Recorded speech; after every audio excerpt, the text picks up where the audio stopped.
सद्गुरुदेव की जय। अपनी बात वहीं से जोड़ रहा हूँ जहाँ प्रवचन छोड़ा था। इस संसार के अंदर एक तथ्य का निराकरण नहीं हो सका। जेते घट तेते व्रत अचरज कथो न जाया। वो विशेष बात यह है कि परमात्म विषय पर दुनिया के लोग एक मत नहीं हो पाए हैं। मैंने विविध उपासना पद्धतियों के सृजन के विषय में भी बातचीत की थी। वस्तु कहीं ढूंढे कहीं कहमित आवे हाथ, वस्तु कहीं ढूंढे कहीं कहमित आवे हाथ, कहे कबीर भेदी लियो पल में देत लखात। ऐसा क्या है? कम से कम दुनिया के लोगों की एक मान्यता है उस सत्ता के प्रति कि वो अविनाशी है और असीम बलवान है। उस सत्ता को भी एक तत्व के बारे में बोला गया, परमात्म तत्व। हम सब तत्वों से भली भांति परिचित हैं। जल तत्व, अग्नि तत्व, पृथ्वी तत्व, वायु तत्व, आकाश तत्व, हम सब तत्वों से अच्छी तरह परिचित है। तत्व नाशवान है। वास्तविकता यह है, अब यहाँ कंट्राडिक्शन आएगी कि संसार में कुछ भी नाशवान नहीं है। आप कहेंगे महाराज ये कैसी दोहरी बात है। एक तरफ तो संसार को नाशवान कह रहे हैं, एक तरफ कह रहे हैं नष्ट कुछ नहीं होता है। जैसे आप सपना देखते हैं, आपकी चेतना अलग तरह की होती है, वो भी आपकी चेतना की उपज है स्वप्न भी।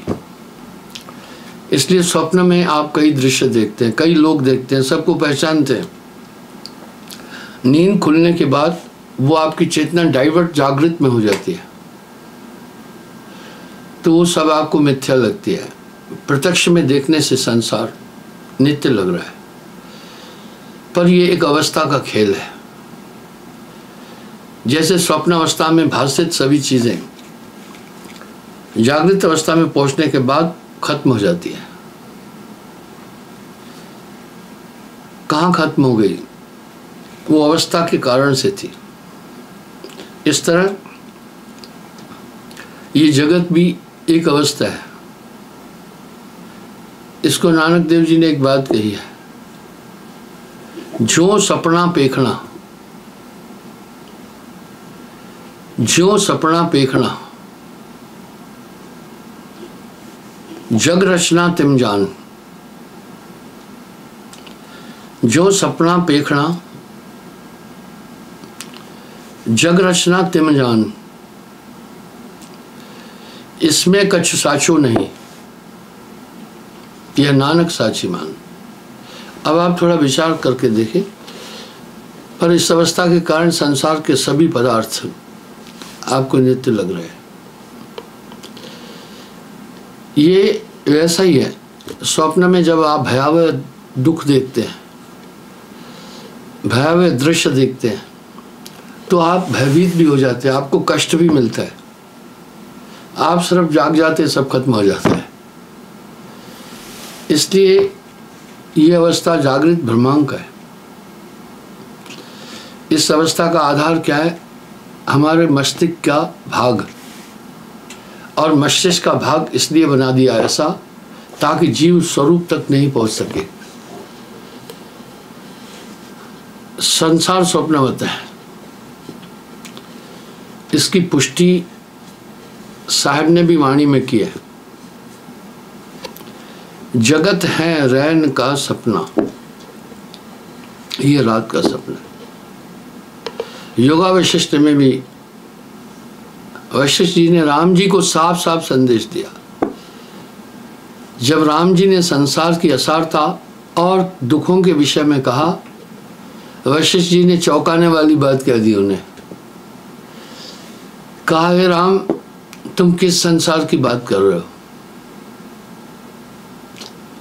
संसार तो उत्पन्न ही नहीं हुआ है,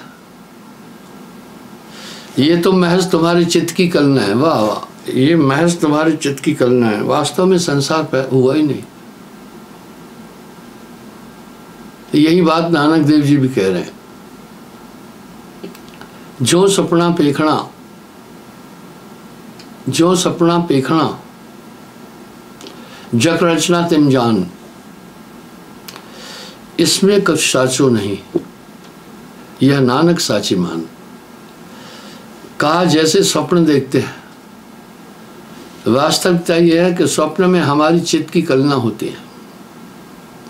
आप देखो, अवस्थाओं में शरीर की कोशिकाएं हैं। डॉक्टर लोग जब किसी का ऑपरेशन करते हैं तो क्या करते हैं, उसे बेहोशी की अवस्था में ले जाते हैं। इसका मतलब यह है उस इंजेक्शन में कुछ ऐसा तत्व है जो हमारी इन चेतन कोशिकाओं को थोड़ी देर के लिए डेड कर देते हैं। वो हमारी चेतन कोशिकाओं को थोड़ी देर के लिए डेड कर देती है। कभी कभी ये इंजेक्शनें फेल भी हो जाती हैं। एक बार किसी व्यक्ति का ब्रेन का ऑपरेशन कर रहे थे, ये मैंने सुना है। उसके मस्तिष्क का एक पार्ट खोल दिया था और वो आदमी उठ के बैठ गया। डॉक्टरों ने कहा, जिंदा रहना है तो चुपचाप लेट जाओ। इंजेक्शन लगाया था, हो सकता है इंजेक्शन में वो गुणवत्ता नहीं रही हो या ओवरडेट हुआ हो। इसका मतलब है ऑपरेशन के टाइम पर भी डॉक्टर आपकी चेतना से छेड़छाड़ी करता है। मेरा अनुभव है, जब जिसका भी ऑपरेशन हो जाता है,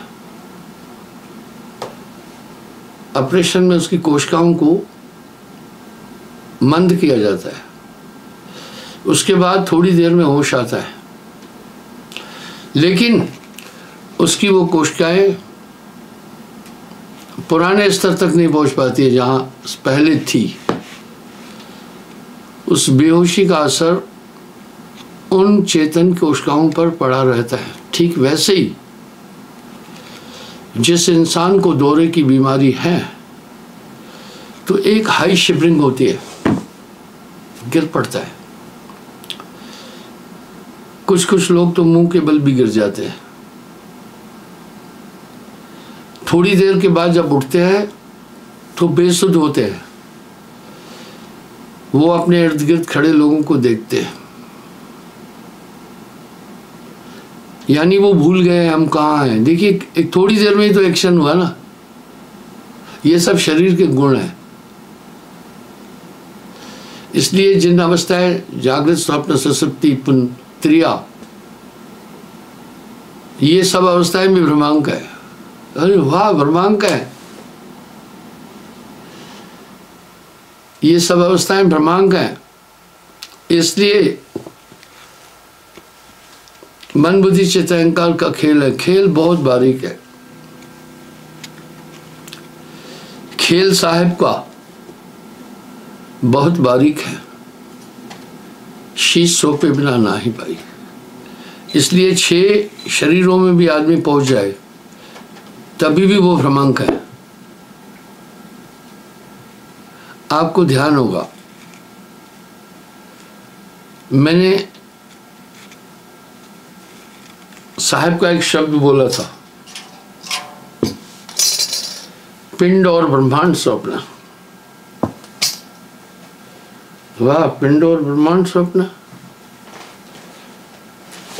आज इसकी पुनः मैं पुनरावृत्ति कर रहा हूं, क्योंकि प्रमाण तो तथ्य को समझाने का एक बेहतरीन तरीका है। यही तो राम जी को जब वशिष्ठ मुनि तथ्य को समझाने के लिए प्रमाण दे रहे थे तो राम जी ने कहा, गुरुदेव आप मुझे इतने प्रमाण क्यों दे रहे हैं? बोला हे राम, जैसे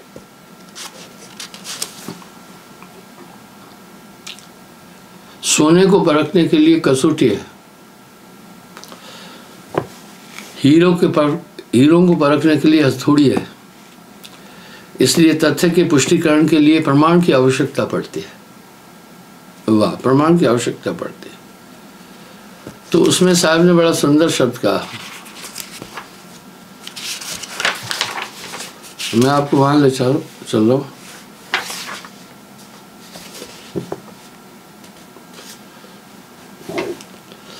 जाते भयो अंड,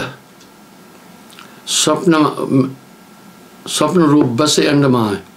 ये पूरे ब्रह्मांड में जो है, कर्ता का स्वरूप नहीं, अंड को स्वरूप है। शून्य में रचो संसार, नाद बिंद योग स्वप्न। नाद जो अनहद नाद है, बोला ये भी स्वप्न है। अब साच कहो तो मारन जाई, झूठ कहा नहीं जाई। कुछ पंथ इन अनहद धुनों को सच्चा परमात्मा बोलते हैं। मेरी व्याख्या सुनने के बाद उन्होंने ये पैतरा बदल दिया है। अब ये पैतरा बदल दिया है, अब वो मेरी तर्ज पर बोल रहे हैं कि वो नाम अनाम है, आदि आदि। साहब कह रहे नाद बिंद योग स्वप्न, ये जो धुने हैं। फिर अपनी जगह एक और शब्द कह रहे हैं, जाप मरे जो जपते हैं, अजपा मरे। अजपा, अनहद भी मर जाए। जाप मरे, अजपा मरे, अनहद भी मर जाए। सूरज समानी शब्द में उसको काल न खाए। तो मेरे भाइयों बहनों, फिर कौन सा दूसरा शब्द है जो साहब कह रहे हैं जाप मरे, अजपा भी मर खत्म हो जाता है। अब अजपा अवस्था तक पहुंचने के, अनहद भी मर जाए। साहब तो है अनहद, वो धुने। जाप मरे, अजपा मरे, अनहद भी मर जाए। सुरत समानी शब्द में बाप को काल न खाए। अब कह रहे हैं सुरत समानी शब्द में, कौन से शब्द में? ये क्या धुने? नहीं, इशारा मिल रहा है। जब तुम 95% वाणी साहब की ले रहे हो, तुम्हारे पास अपना मटेरियल नहीं है, तुम वाणी साहब की ले रहे हो।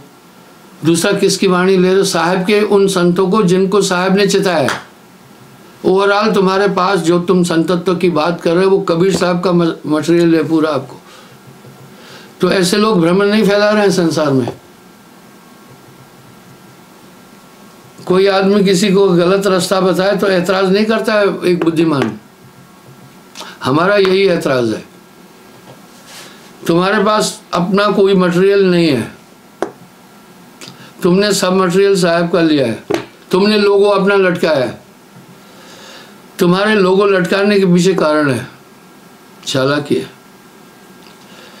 कबीर साहब का जिक्र करने से हरिजन में गिनती की जाएगी और वो अपनी अपनी जात के नाम पर धंधा चलाते। इसलिए माल तो पूरा साहब का है, लेकिन लोगो अपना है। और अबूझे लोग सोचते हैं कि ये इनकी कोई खोज है। इनकी खोज नहीं है, इनकी कोई खोज ही नहीं है। अटकल बच्चों की तरह कुछ वहां से लिया, कुछ वहां से लिया, कलेक्ट किया, बना। कहे कबीर ये अंदरे का हाथी। और दुनिया आज धर्मशास्त्र और तत्वों की तरफ कम जा रही है, बाजार चल जाती है ऐसे लोगों की। अब यहाँ साहब साफ साफ बोल रहे हैं, नाद बिंद योग स्वप्न, जीव ईश भोग स्वप्न। ये सिर्फ किसी एक विशेष पंथ की बात नहीं है। आप देखो कबीर साहब की वाणियां तो सरगुण भक्ति में भी चल रही है। कोई ऐसा पंथ तो बता दो जिसमें साहब को नहीं ले रहे हैं।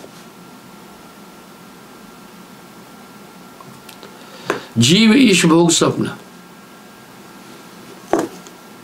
अब यहाँ साहब क्या करें, जीव ईश भोग स्वप्न, ये कौन है जीव? जैसे एक आदमी नशे में होता है तो उसका दिमाग खराब हो जाता है, नशा सवार हो जाता है, कहते हैं नशे में है नहीं नशे में है। इस तरह प्राणेन्द्र तो जीवेशु, जब जीवात्मा प्राणों को धारण कर लेती है तो 25 प्रकृति और 5 तत्व उसमें शामिल, उसका अपना स्वरूप हो जाता है। वैसे ही खो जाता है जैसे नशा करने से बुद्धि नशा सवार हो जाता है। इस तरह जीव स्वप्न कह दिया, ईश स्वप्न कहा। ईश कौन है? ईश्वर क्या है? त्रिगुण ईश्वर है, ब्रह्मा विष्णु महेश ईश्वर है।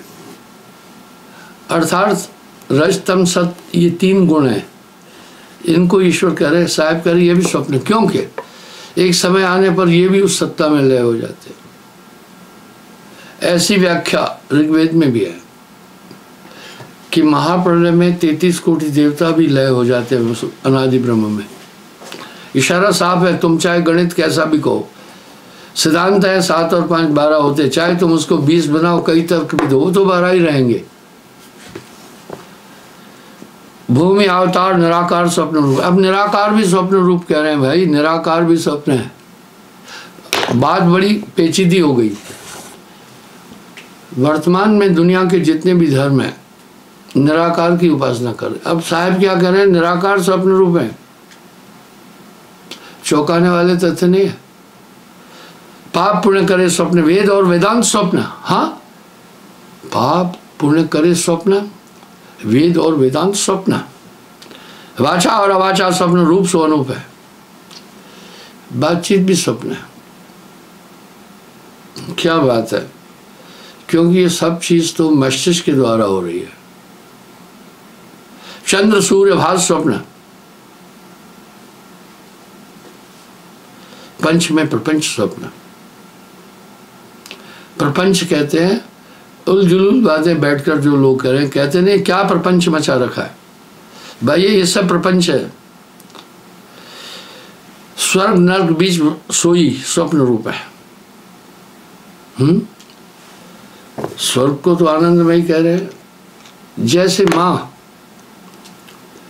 बालक को झुंझुना देकर बहलाती है, इस तरह माया जीव को इस अवस्था में लाकर भ्रमित करती है। चंद्र सूर्य भास स्वप्न, स्वर्ग नर्क बीच वास्ता करे सो भी स्वप्न रूप है। मैं आपको अपनी बात बताता हूँ।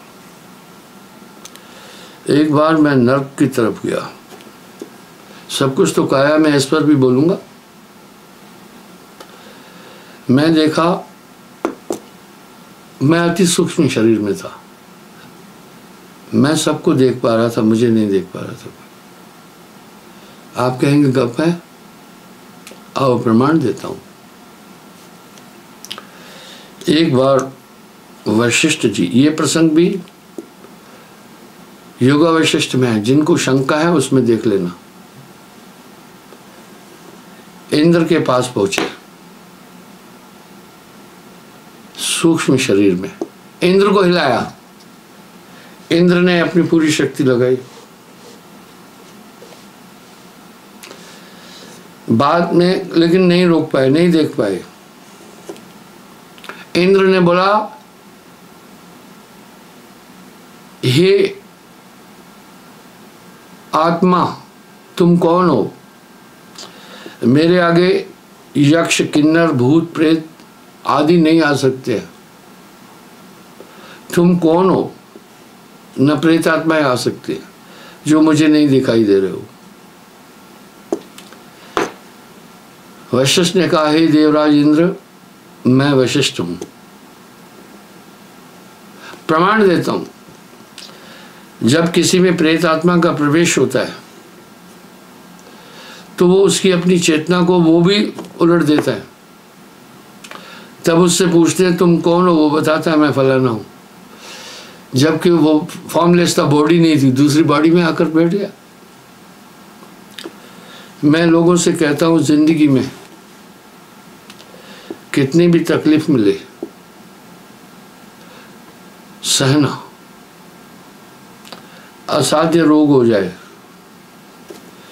तो भी सहना, कभी आत्महत्या नहीं करना। कुछ मूर्ख लोग समस्याओं से जकड़ित होने पर आत्महत्या करते। ये निदान नहीं है, ये निदान नहीं है। वही समस्याएं उसके अंतःकरण में घूमती रहेगी। दुख और तकलीफ क्या हुई? एक बहुत बड़ा कष्ट उसको मिलता है, उसको भूख भी लगेगी लेकिन मुंह नहीं है, खा नहीं पाएगा। उसको प्यास का आभास भी होगा, जैसे आपको अंदर से प्यास का आभास होता है उससे होगा, लेकिन मुंह नहीं है, पी नहीं पाएगा पानी। उससे नींद भी आएगी, ये कितनी बड़ी सजा है। लेकिन शरीर नहीं होने के कारण से नींद का दुख उसको सताता रहेगा। और जिन समस्याओं के कारण उसने आत्महत्या की थी वो विकराल रूप धारण करके उसके आगे रही। इसलिए ये बहुत बड़ा अपराध है, शास्त्रानुसार भी बहुत बड़ा अपराध है। बीच में न्यायालय में एक केस उठा था कि आत्महत्या को इलीगल न माना जाए। जो आदमी सांसारिक भौतिक समस्याओं का निदान नहीं कर पा रहा है, अपने छुटकारे के लिए आत्महत्या करता है। खैर, मैं इसमें न न्यायालय को घसीटना चाहता हूँ न कुछ बोलना चाहता हूँ, कुछ ऐसे तथ्य हैं। इसी तरह जैन धर्म में एक पद्धति है, एक लंबा व्रत रखते हैं निर्वाण की प्राप्ति के लिए।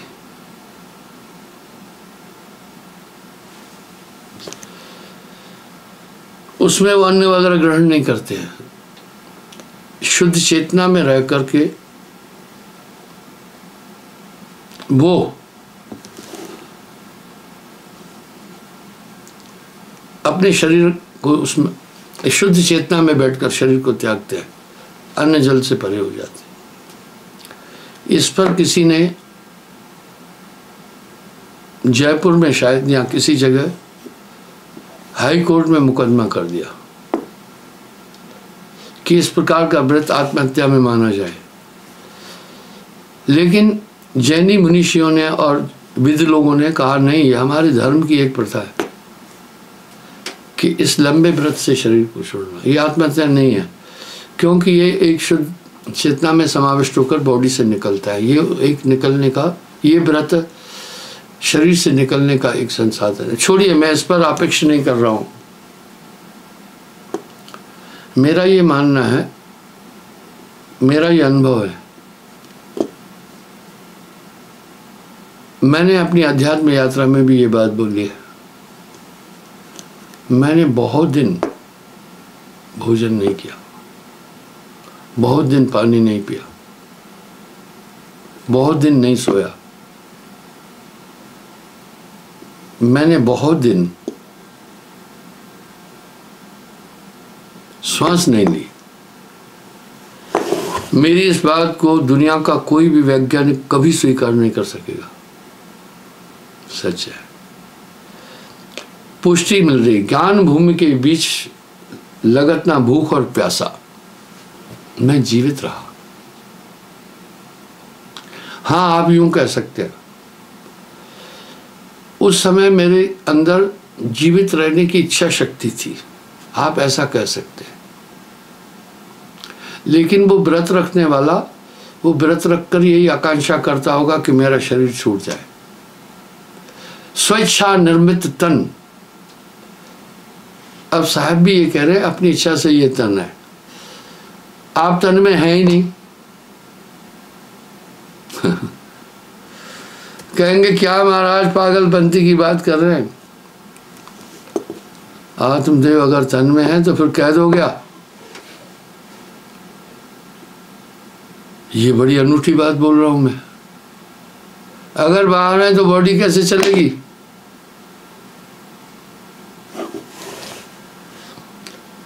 आत्मा की स्थिति न शरीर के अंदर है न बाहर है, एक आभास है, एक आभास है कि मैं शरीर हूं, ये एक आभास है। जैसे आकाश सर्वत्र व्याप्त है, शून्य आकाश, घड़े में, घड़े को तोड़ दिया, आकाश कहाँ गया? जो घड़े का आकाश था ज्यों का त्यों था। इस तरह आत्म तत्व ज्यों का त्यों है, पर ये तथ्य बहुत बारीक है। भक्ति साहिब की बहुत बारीक है, शीश सौंपे बिना ना ही पाई। नाचना कूदना, ताल का पीटना, ये रांडिया खेल है, भक्ति नहीं। मैं आपको इतवार की बात बताता हूँ। पिछले 2 दिन पहले मेरा प्रोग्राम था दसुआ में, तो नृत्य और गाने पर बात उठी थी। मैंने कहा जो भी चल रहा है, हाथ पांव हिला रहा है, वो सब नाच सकते, वो सब नाचना गया। जो भी बोल रहा है वो गा सकता है, क्योंकि गाना भी तो एक बोलना है। मैं एक सैनिक को खड़ा किया, मैंने कहा जो कभी भी नहीं नाचा वो हाथ खड़ा करो। एक सैनिक ने, मैं उसका भी दृश्य दिखाऊंगा आपको, उस सैनिक ने हाथ खड़ा किया। मैं कहा कभी नाचे हो? बोला नहीं। मैं बोला तुम फौजी हो? बोला हाँ। तो फौज में व्यायाम कराते तो पता है क्या, उसमें धड़, बाजू, टांगे, इनकी 3 एक्सरसाइज बताते, और सबसे पहले टांगों की बताते। टांगों की एक्सरसाइज में कहीं साइड जंप बताते हैं, दोनों पैर फैला कर हाथों से बॉडी को वार्म अप करने के लिए। कहीं कहीं दौड़ के कदम ताल बताते हैं, वहीं खड़े होकर के दौड़ना होता है। मैं बोला ये जानते हो ना? बोला हाँ। मैं कहा बाजुओं की एक्सरसाइज जानते हो ना? बाजुओं की कई एक्सरसाइज है, ये भी है, ये भी है, यूं भी है, यूं भी है, इस तरह भी है और यूं भी है। मैंने बोला तुम बाजुओं की एक्सरसाइज जानते हो ना? बोला हाँ। मैं कहा सर की एक्सरसाइज पता है ना? बोला हाँ बिल्कुल, सर की एक्सरसाइज यूं भी करते हैं। मैं कहा कमर की एक्सरसाइज पता है क्या? बोला हाँ यूं करते हैं, वो एक्सरसाइजें कराते हैं। मैंने कहा मैं म्यूजिक देता हूँ, बस तुम्हें क्या करना है, टांगे हिलाना है, हाथ हिलाना है, क्योंकि तुम जानते हो, गर्दन हिलाना है। पहली बार में वो थोड़ा शर्मा रहा था, अच्छा नाच नहीं किया, लेकिन थोड़ा किया।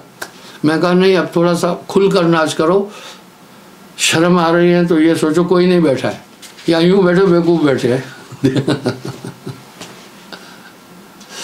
देखो आप बच्चे के आगे निवस्त्र होने में नहीं झिझकते हैं ना, कहते हैं ये अबोध है, होता है। उसने जो नाच दिखाया दुनिया का हैरान हो गई। मैंने कहा तुम्हें मात्र 1 घंटे में पूरा मैंने डांस सिखा दिया। तो ये भी साहब कह रहे हैं कोटि जन्म का पंथ था, गुरु पल में दिया लखा है। कोटि जन्म का पंथ था, लखाया, पल में दिया लखा है। मेरे पास कोई डांस स्कूल नहीं था, इतनी वंडरफुल उसने डांस की कि मैं आपको कहूं डांसर भी कहेगा क्या बात है।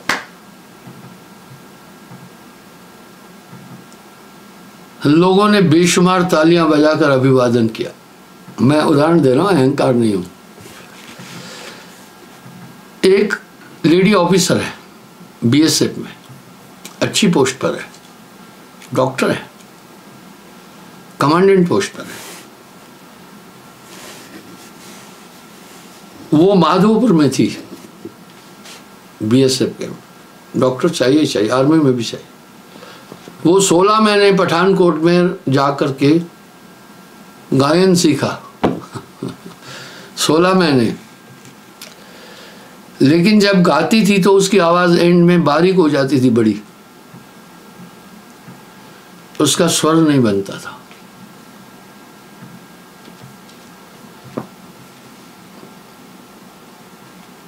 जैसे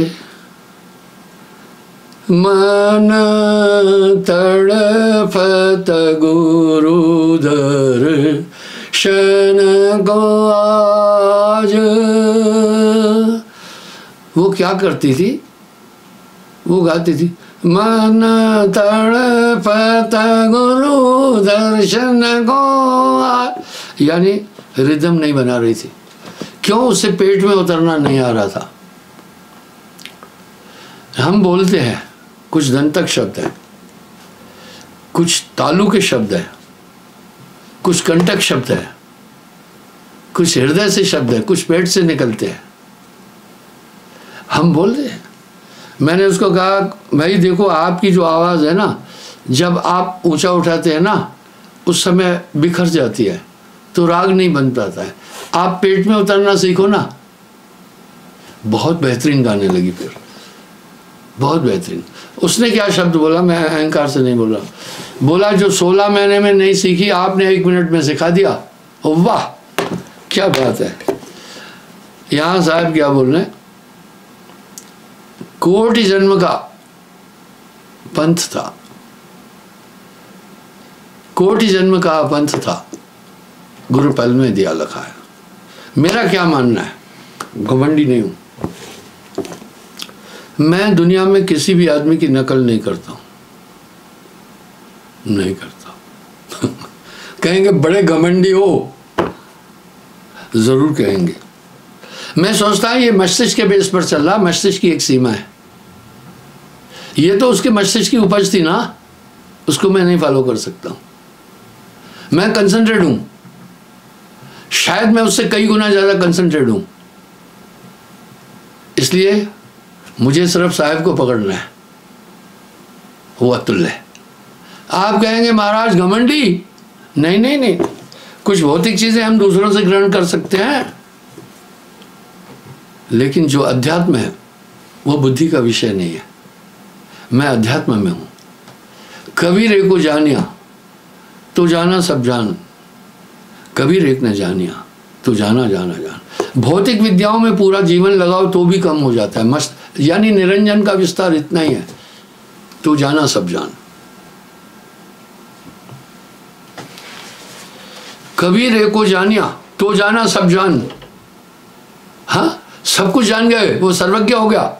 वजह उसकी दिव्य चेतना जागरूक हो गई। हमारी अगर कोई चीज़ सूर्य की किसी चीज़ से टकरा कर आ रही है तो उसकी रोशनी अलग है, लेकिन जो ओरिजिनल सामने आ रही अलग है। इसलिए जब दिव्य चेतना खुल जाती है तो उसके बाद में ये जो मस्तिष्क की चेतना है, हमारी चेतना जो मस्तिष्क में लिपट करके आती है ना, फिर उसका महत्व तो नहीं रह जाता है। वाह, जैसे सूर्य का प्रकाश तो अपना है ही है, लेकिन बादल के संसर्ग में आकर के दूषित हो जाता है। प्रकाश दूषित नहीं हुआ, बादल ने दूषित किया। हमारी चेतना जब इस मस्तिष्क और माया के अंदर आती है तो उस समय गड़बड़ हो जाती है। हमारी चेतना जब इस मस्तिष्क में आ जाती है तो उसका अपना स्वरूप नहीं रह जाता है, फिर मस्तिष्क के अनुकूल दिखती है। उदाहरण के लिए एक बल्ब है, आप बल्ब को आवरण लाल दे दो तो लाइट लाल दिखी, लाइट लाल नहीं थी, लाइट का अपना कलर था। आप नीला आवरण दे दो तो वो नीली दिखती है। इस तरह जो हमारा मस्तिष्क है वो सही नहीं है। वो मस्तिष्क मायावी है, लेकिन जो आत्म चेतना है वो शुद्ध है।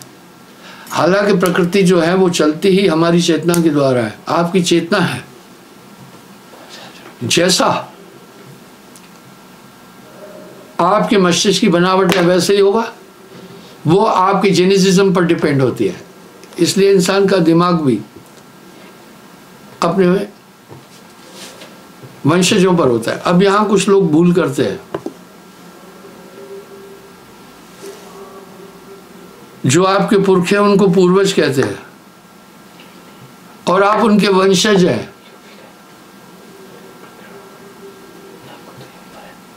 तो ऐसा क्यों हुआ? हमारे मस्तिष्क की बनावट उनके ब्लड से बनी हमारा मस्तिष्क, इसलिए उनकी वृत्ति हम में आ गई।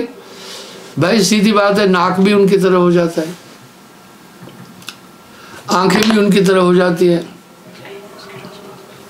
मुंह भी उनकी तरह हो जाता है, आवाज भी उनकी तरह हो जाती है। इसका मतलब ये जेनेटिज्म था, एक ही ब्लड से सब बने। इसलिए खून को एक टाइम पर बहुत महत्व दिया जाता था। जिसको दूध नहीं हजम होता है उसको दूध से कोई भी पदार्थ हजम नहीं होंगे, क्योंकि उनमें दूध का अंश है। हम उनके अंशज हैं,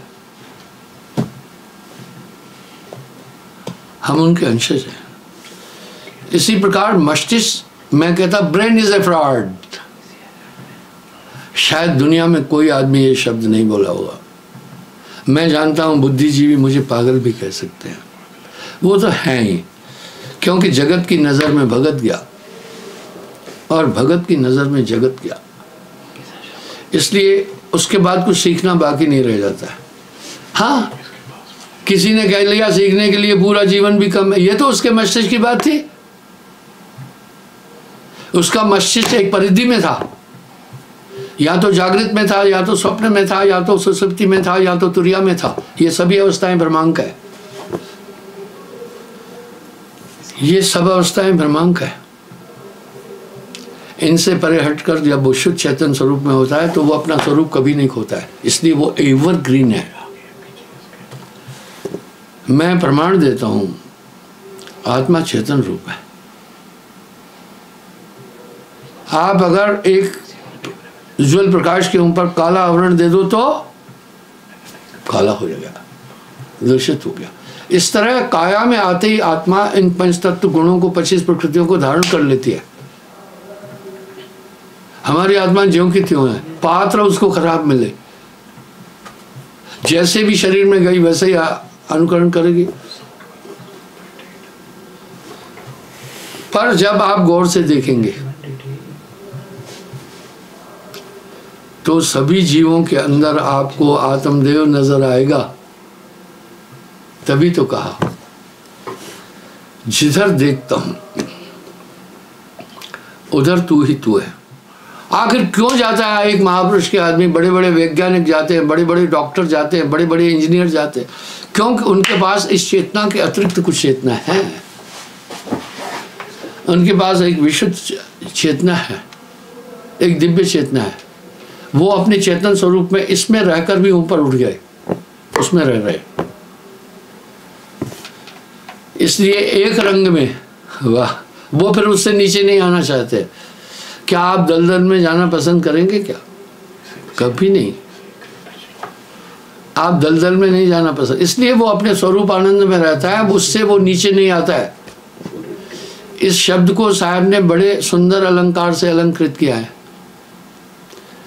देह में विदेह दर्शी, क्या बात है, शरीर में रहकर भी विदेह हो जाता है, इसलिए वो विदेह मुक्ति को प्राप्त हो जाता है। और खावता पीवता, खावता पीवता, जागता सोवता, कहे कबीर सो रहे माही।